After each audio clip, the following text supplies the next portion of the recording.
Régime Paléo, principe, bienfaits, aliments et menu type. Il existe une multitude de régimes différents que vous souhaitiez perdre du poids, prendre soin de votre santé ou bien vous faire plaisir. C'est le cas notamment du jeûne intermittent dont Christophe vous a expliqué les principes et bienfaits en détail. Mais connaissez-vous le régime Paléo? Il s'agit d'un régime alimentaire qui est devenu très populaire ces dernières années et que Christophe Cario utilise au quotidien, tout comme le numéro 1 mondial de tennis Novak Djokovic. Mais alors, qu'est-ce que le régime paléolithique? Quels sont ses bienfaits pour la santé et quels aliments privilégier? On vous dit tout dans notre guide complet sur le régime paléo. Qu'est-ce que le régime paléo? Le régime paléolithique, c'est quoi alors? Le principe du régime paléo au régime paléolithique consiste à manger comme les hommes préhistoriques mangeaient il y a des milliers d'années. Et quel était le régime des hommes préhistoriques? Des viandes, poissons, œufs, viande de bœuf, etc., des légumes, des fruits et des noix. Bien qu'il soit impossible de connaître avec exactitude les aliments que les hommes préhistoriques consommaient, on sait que leur régime alimentaire était composé d'aliments entiers. N'oublions pas que nos ancêtres étaient des chasseurs-cueilleurs. Leur alimentation pouvait provenir uniquement des sources à leur disposition et non de la transformation de produits comme les céréales par exemple. Chronologie du régime paléo, 19e siècle, le commencement. Les premières prémices du régime paléo font leur apparition dans certains livres comme celui de Arnold de Vries en 1952, Primitive Man and His Food, ou bien Richard Mackernes en 1958, et son livre intitulé Eat Fat and Grow Slim. Arnold est d'ailleurs considéré comme le pionnier du régime paléo. 1985, un régime controversé. Un article de Stanley Boyd Eaton et Melvin Carter appelé Prolific Nutrition et publié dans le New England Journal of Medicine en 1985 fait grand débat au sein de la population. Ils avancent que l'alimentation moderne de l'époque était responsable des maladies en tout genre telles que l'obésité et le diabète. 2002 et 2004, le tournant. Le régime paléolithique devient vraiment populaire en 2002 lorsque le docteur Lauren Cordain lance son livre The Paleo Diet tout en déposant la marque sur le terme Paleo Diet. Puis, le régime paléo prend une ampleur spectaculaire dans les années 2013-2014 en devenant le régime alimentaire le plus recherché sur les moteurs de recherche pour perdre du poids. Aujourd'hui encore, ce régime alimentaire est utilisé par de nombreuses personnes et notamment des sportifs de haut niveau comme Christophe Cario. Mais est-ce que manger comme hier a encore un sens aujourd'hui pour notre santé? Les bienfaits du régime paléo. Comme l'explique Christophe, il a vu une accélération de la dégradation de sa santé générale dans les dernières années de sa pratique de sportif de haut niveau liée à son alimentation. Très souvent fatigué, ayant beaucoup de problèmes digestifs, il a voulu y remédier en essayant le régime paléo. Il supprime alors les céréales et les produits laitiers de son alimentation. En 10 jours seulement, les effets sont spectaculaires. Il témoigne que les problèmes digestifs dont il souffrait depuis des années sont résolus. Réduction des problèmes digestifs et de la fatigue. C'est ce qu'a pu constater Christophe en adoptant un régime paléo. Si les problèmes intestinaux sont nombreux et variés, diarrhée, syndrome de l'intestin irritable, ballonnement, gastro, etc., il existe une grande catégorie qui sont les maladies inflammatoires de l'intestin. Les raisons pouvant causer un stress inflammatoire intestinal sont nombreuses. Mauvaise alimentation, stress, trop de médicaments. Ce stress inflammatoire est responsable de nombreux problèmes intestinaux, allant de simples maux de ventre à la maladie de Crohn ou les ulcères dans les cas les plus graves. Une chose est sûre, les problèmes digestifs fatiguent votre organisme et par conséquent votre corps. Si les maladies chroniques peuvent uniquement être traitées par un médecin, vous pouvez gérer une partie des symptômes grâce à une meilleure alimentation. Pour réduire les problèmes au niveau de votre flore intestinale et de votre estomac, le régime paléo peut être la solution. Mais pourquoi? Eh bien tout simplement car ce dernier supprime beaucoup d'aliments inflammatoires comme le gluten, le sucre raffiné ou bien les plats transformés. Le régime paléolithique prône une alimentation avec beaucoup de fruits et de légumes ainsi que l'utilisation de viandes riches en bonnes graisses comme les oméga 3 que l'on retrouve dans le poisson. Rappelons que les oméga 3 permettent de réduire le risque de maladies chroniques intestinales. Les études montrent qu'une alimentation riche en graisses saturées et pauvre en fruits et légumes est la cause principale conduisant aux maladies inflammatoires de l'intestin, tout l'inverse de ce que préconise le régime paléo. Perte de poids. Le régime paléo apparaissant en tête des recherches sur Google pour la perte de poids en 2013 et 2014, nous devions nous pencher sur ce phénomène. Alors, peut-on maigrir avec le régime paléolithique? Oui, le régime paléo favorise la perte de poids. En effet, plusieurs études ont montré que ce régime est particulièrement intéressant pour perdre de la graisse et réduire votre tour de taille. La perte de poids se situe en moyenne entre 3,5 et 6,5 kg selon les études.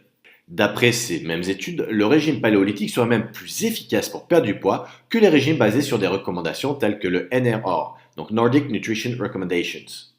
Si vous cherchez une explication pour son efficacité, elle est toute simple et facile à comprendre. Ce régime interdit tous les produits transformés, sans exception.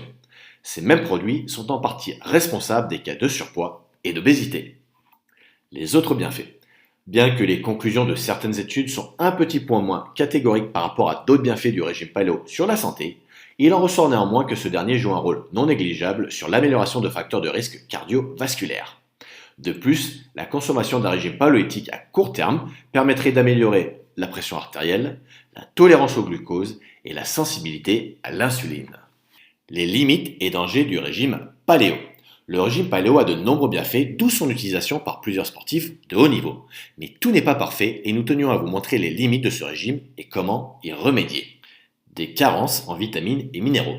C'est l'argument premier qui revient pour dénoncer le régime paléo. Avec plusieurs grandes catégories d'aliments interdites, donc les produits laitiers, les grains et les légumineuses, le risque de carence en certains nutriments est réel. On peut citer notamment le calcium, la vitamine D et les vitamines B de manière générale. Cependant, il est très facile de pallier ce problème avec l'apport de compléments alimentaires naturels. Si vous souhaitez donc partir sur un régime paléo et vous assurer de ne pas avoir de carence, nous vous recommandons plusieurs compléments alimentaires très efficaces. Le multivitamine. Il s'agit de la base d'une supplémentation que vous soyez en régime paléolithique ou non. Avec ses 21 nutriments bioactifs dont 12 vitamines et 5 minéraux, vous êtes sûr de faire le plein de micronutriments. La whey isolate. La whey isolate a l'avantage d'être sans lactose et pouvoir entrer dans un régime paléo. Avec 94% de protéines et à peine 2% de lipides pour la whey isolate goût neutre de NutriPure, votre corps a l'assurance d'un apport de qualité. De plus, cette protéine contient une forte concentration en calcium.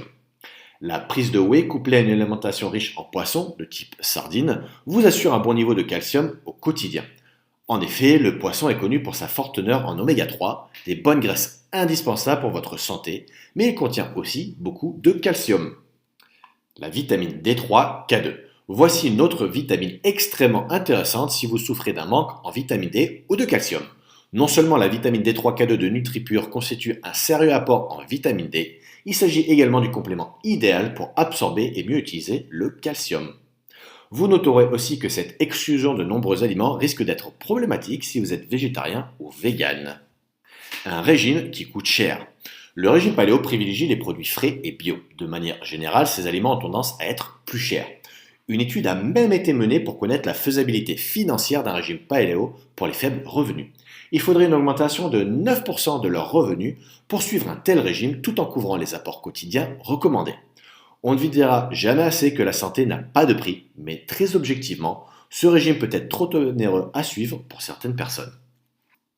Attention, le régime paléo est sain, à condition de privilégier les protéines d'origine végétale aux protéines d'origine animale. En effet, une trop grande consommation de viande rouge à fort acide gras saturé augmente le risque de maladies cardiovasculaires et de diabète. Comment débuter le régime paléo?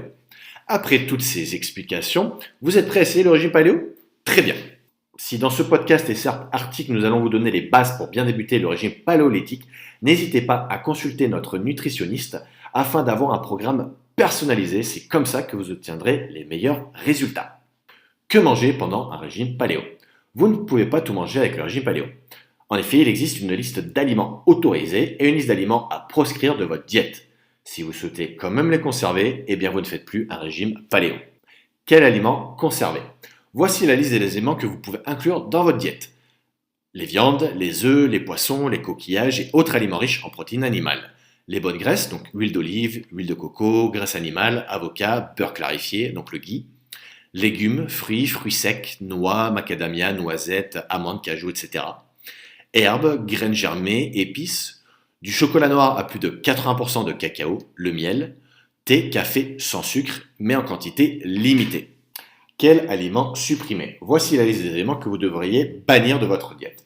Les gâteaux, brioches et viennoiseries, les plats industriels transformés contenant des additifs, les boissons alcoolisées contenant du gluten et du sucre, donc bière, cocktail, les produits céréaliers, pain, pâtes, biscuits, les légumineuses, donc soja, lentilles, haricots secs, le sucre et les sucreries, et enfin les produits laitiers. Petit conseil pour vous aider, si un aliment a l'air d'être prêt à manger, eh bien ne le consommez pas. En découvrant cette liste, suivre un régime paléo peut vous paraître difficile, voire impossible à réaliser. C'est pour cela que Christophe et moi-même vous conseillons de commencer progressivement, étape par étape. Ne changez pas toutes vos habitudes alimentaires d'un coup. Par exemple, si vous mangez beaucoup de viennoiseries le matin, donc genre 2 pains au chocolat, réduisez d'abord la quantité, donc un seul, jusqu'à complètement les supprimer tout en les remplaçant par un aliment plus sain comme les œufs et les fruits. Si ce régime peut paraître contraignant, il a l'avantage de ne pas se restreindre en termes de portions et de calories. Ce n'est pas le cas de la plupart des régimes où vous devez peser chaque aliment et calculer vos macros. Quelle farine pour un régime paléo? C'est une question qui revient souvent et qui est pertinente. On voulait donc vous répondre. Dans le cadre d'un régime paléo, la farine de blé et toutes les céréales sont exclues. La farine de patate douce, en revanche, est non seulement compatible avec le régime paléo, mais elle possède aussi un excellent profil nutritionnel. Les farines de coco ou d'amande peuvent également être utilisées pendant un régime paléo, mais nous ne conseillons pas forcément leur utilisation comme nous le développons en fait dans un article Les meilleures farines à IGBA. Et voici un exemple de repas d'une journée type lors d'un régime paléo. Donc au petit déjeuner, café ou thé sans sucre, un œuf au plat cuit dans l'huile de coco, une banane, une poignée d'amandes ou de noix, environ 30 grammes. Pour le déjeuner, une pièce de volaille, donc poulet ou dinde, cuite à l'huile d'olive, des légumes frais, carottes ou courgettes par exemple, un fruit, une pomme. Au goûter, une poignée d'oléagineux, soit environ 30 grammes, donc noisettes, amandes, noix, peu importe, ou un shake protéiné avec whey protein, banane et oléagineux. Et au dîner, une pièce de poisson, des poivrons et des fruits de saison. Et je vous dévoile une bonne idée de recette paléo avec les aliments que je viens de donner pour le dîner. Une papillote de poisson au poivron et au curry à mettre au four, un vrai régal. Une autre idée de recette que nous donne Christophe, c'est de faire des spaghettis de courgettes. Vous faites revenir des oignons et de l'ail dans une poêle avec de l'huile d'olive extra vierge, puis vous ajoutez les courgettes. Un délice. Pour conclure, on peut résumer le régime paléo en 3 points. Manger des bonnes graisses oméga 3, sardines, saumon, viande nourrie à l'herbe, supprimer au maximum les produits raffinés, comme le sucre blanc, réduire vos portions de viande et augmenter celles des végétaux. Le régime paléo ne convient pas forcément à tout le monde, notamment pour les végétariens, les véganes ou les personnes à faible revenu. Mais si vous l'adoptez, non seulement vous perdrez de la graisse, mais ses répercussions sur votre santé, votre énergie, votre bien-être et vos performances sportives seront réelles, comme en atteste Christophe. Alors à vos assiettes et dites-nous en commentaire si vous êtes intéressé par ce régime. Prenez soin de vous!